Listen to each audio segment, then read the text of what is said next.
European Commission President Ursula von der Leyen has unveiled a new 10-point EU plan to tackle illegal migration.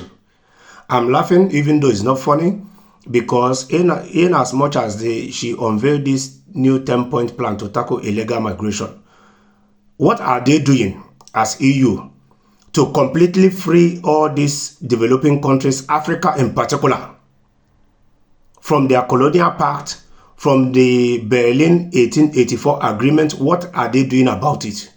Because if all these countries are totally free, if all these countries can use their resources for themselves without people in the West thinking that African resources belong to them, I think it will be in fact, it will be a giant step in helping to regulate this irregular migration. Because when these African countries can manage their resources for themselves, I'm telling you that their country will have no choice than to work.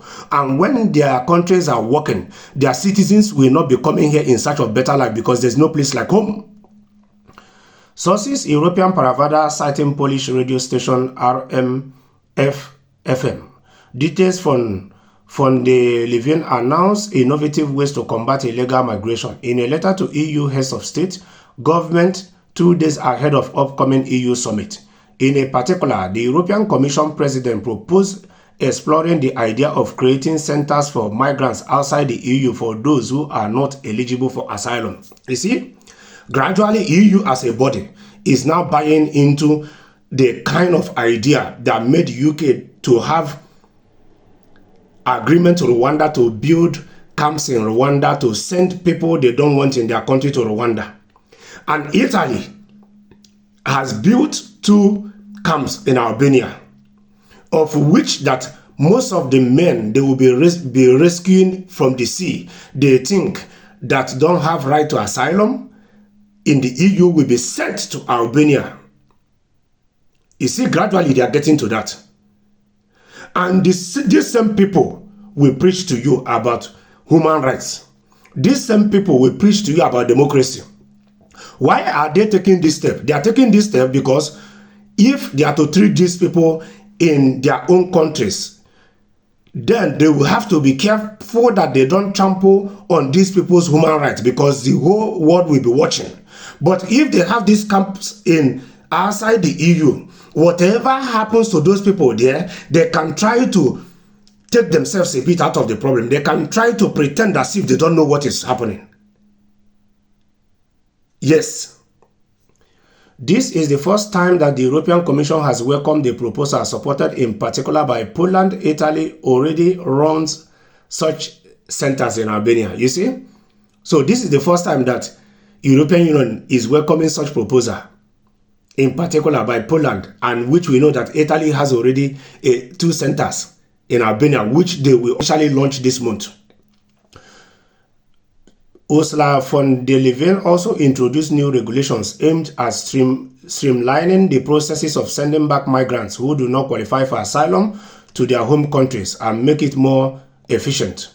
She also highlighted that a key responsibility of the Commissioner for Home Affairs and Migration is to tackle hybrid attacks from Russia and Belarus. This effort involves, among other measures, negotiating agreements with airlines flying to Minsk and implementing a stricter visa policy.